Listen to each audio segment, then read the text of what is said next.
What I have here is the first product I'm going to review for Pro Tool Industries is the model 481 Woodsman's PAL. This is their signature product. The Woodsman's PAL was developed in 1941 for World War II. This is not the original World War II model. I have another one of those I'll be reviewing later. This is the ash-handled model.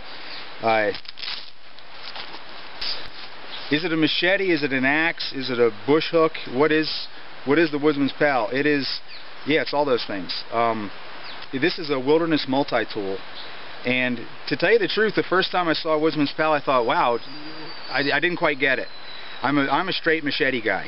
I have probably upwards of 30 machetes back home. I have all different lengths and stiffnesses and weights and designs. And to tell you the truth, carrying around a bill hook to me didn't seem like it was going to work. First, let's talk about some of the design features of the Woodsman's PAL. It is almost a full tang construction.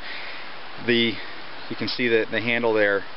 The metal of the blade tang does not come all the way down to the end. It's not a full tang with two scales, but it is, your hand wraps around metal all the way. The ash handle is designed for a forward swing there, but also you can turn it around and use the bill hook portion of it. The cutting edge does not go all the way to the end of the blade. That was the first thing I asked them about the Woodsman's PAL when I visited in April. Why doesn't the edge go all the way to the end of the blade? And that's a safety feature that working close to the ground, the end of that edge will get beat up, as they do on every machete I have. They're absolutely right about that. The end of your blade does get beat up, and they just designed it that way also, so it won't have a penetrating point there at the end.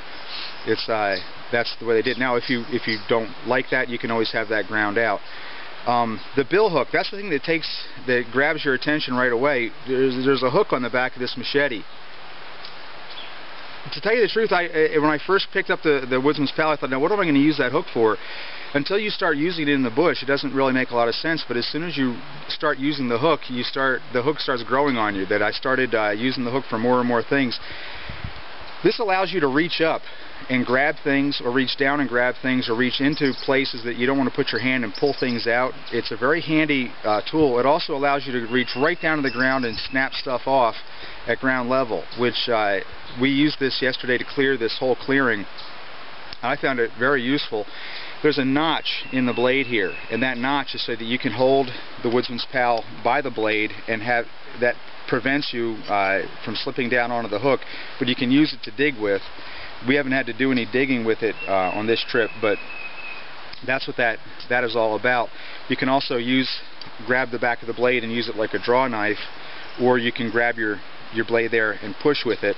There's all kinds of things. The shape of the Woodsman's PAL allows you to do all kinds of different things which a normal machete does not allow you to do. In terms of stiffness, this is an extremely stiff tool. That it's an 1/8 inch thick stock, but the short length of it and the wide blade, it's very stiff. Now when you chop with the Woodsman's PAL, it feels a lot more like an axe than a machete to me, because it is so stiff. It kind of reminds me of a 12-inch Ontario in terms of stiffness. It has a lot more forward weight, and it hits like a hatchet. It does not hit like a machete. To me, the weight distribution and the way the thing is set up, you have to think of it as an axe that you can use like a machete. I have been very impressed with the amount of power that I get out of the Woodsman's PAL. For such a short blade, it really does hit very hard. Because of the weight distribution out there, I feel like I'm using a hatchet. Because of the shape of the Woodsman's PAL, the sheath looks a little bit different. My first impression of the sheath is it seemed to me like a little canoe paddle that would be hanging off my belt. And I thought, well, it doesn't seem that convenient. Actually, when the sheath is hanging on your belt, it hangs very high, so you don't get your leg wrapped around it like with a regular machete sheath. Oftentimes, the machete is so long that when you raise your leg, you're hitting into the bottom of the sheath. So I like a 14-inch blade because of that reason. Because you have this oddly shaped blade in there, the sheath is wider at the bottom. You have a snap here at the top, which you open up, and then the Velcro comes out, and the hook actually hooks around this little pin which is inside the sheath. It's not as odd to take it out of the sheath as I thought. It's pretty much you just undo that snap and push forward, and the blade comes right out. Putting it away, sometimes it is a two-handed operation where you actually do have to look. So that's just one of the things you have to put up with, because you have the shape there. You can't form a sheath that you can just drop it straight down in. So that is the sheath is good for carrying it, but if you're taking it in and out all day, it does kind of drive you crazy. But to me, it is worth it to carry such a quality, well-built tool. It does not bother me as nearly like I thought it would from looking at the photographs of it. Until I got out here in the bush and started using the tool, I didn't realize how much of a non-issue the odd-shaped sheath was. All in all, I am very impressed with the Woodsman's PAL. You will be seeing other videos coming out reviewing the Woodsman's PAL. I've got all kinds of footage now I can show you of us using it yesterday, clearing up this campsite. We're out here getting ready for training here in a week. We're bringing a group of guys through here. I'll probably take the Woodsman's PAL on that trip as well. You might recognize the place where I'm at from some of my other videos. This is a place we call Bushmaster 1. It's one of our main training areas where we run the Bushmaster course. I've also run per ardua here many times. No one's been here since November. You can see all the growth which has come up in the area since then. This idea of having a low impact is always a good idea. We try not to beat up on the bush that much, but it's not like we have to worry about it either. With a growing season here year-round, whenever you stop using an area, it just grows back into jungle immediately. This clearing is being overtaken very quickly, so one of our objectives today is to get this place cleaned up a little bit so we can continue to use it for training, and I'm going to give the Woodsman's PAL quite the workout today.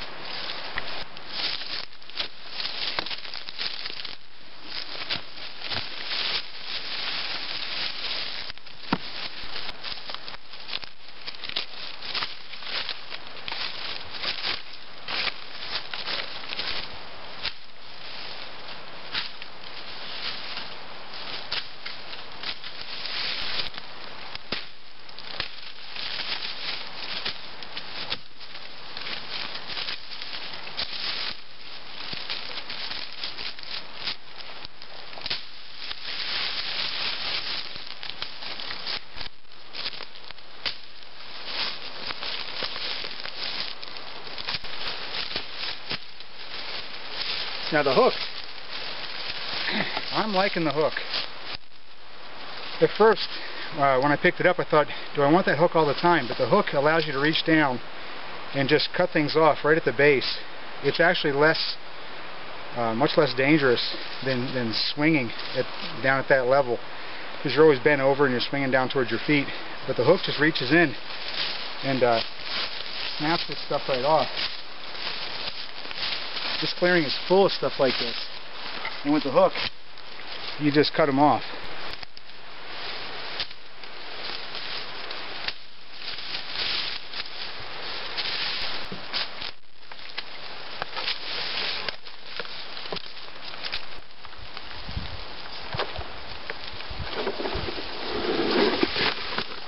I'm waiting for the ants to come get me.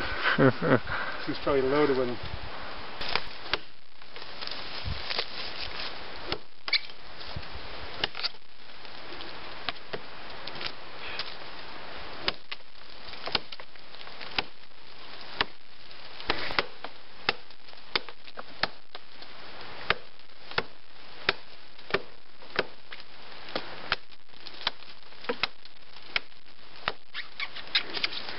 See what I'm saying? Yeah. You're going to bind it in there.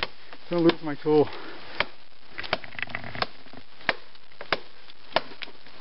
It's going to break. Yeah, it's going to break on its own. Here we go, here we go, here we go.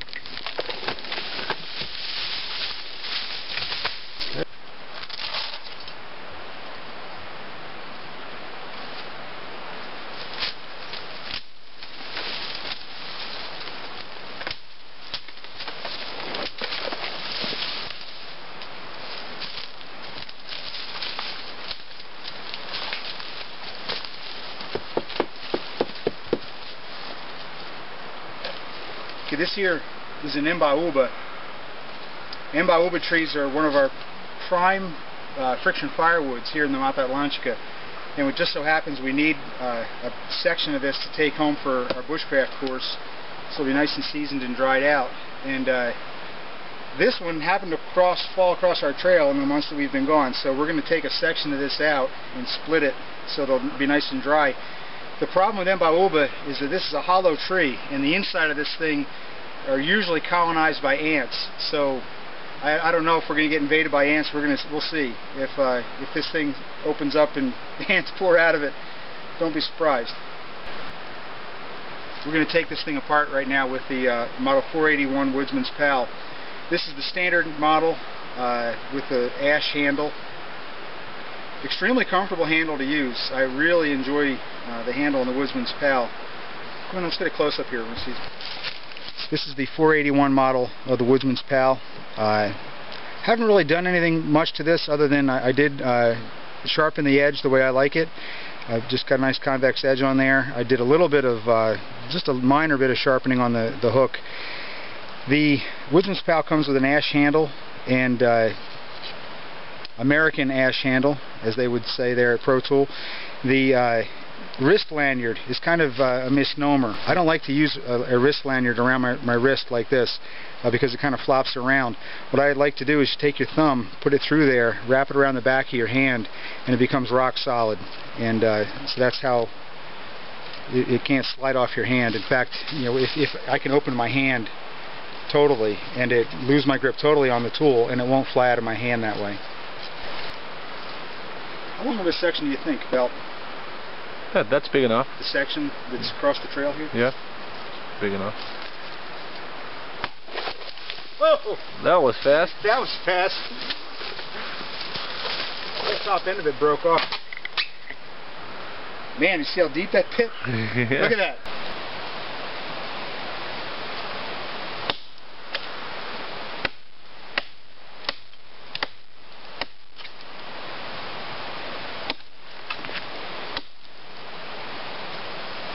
That part seems to be way better than the other one. Yeah, this is good stuff.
Oh yeah, that whole thing's good.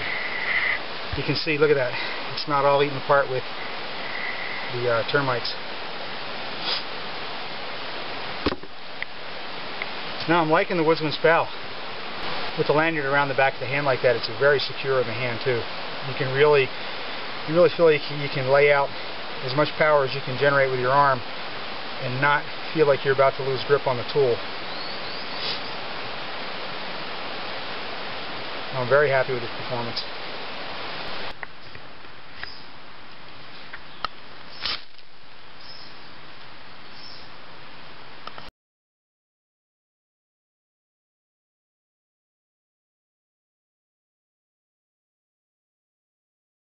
This video is just pretty much my first impressions with the tool. I do not have a lot of experience working with the Woodsman's PAL.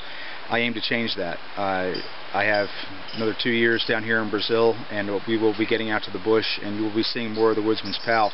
It does have some unique possibilities, and I'm sure there's all kinds of things I have yet to discover about how useful this tool is, the shape is. It has been around since 1941 and has been used in every theater of war that the United States has engaged in since that time. So obviously there are things, a lot to know about this tool which I haven't discovered yet.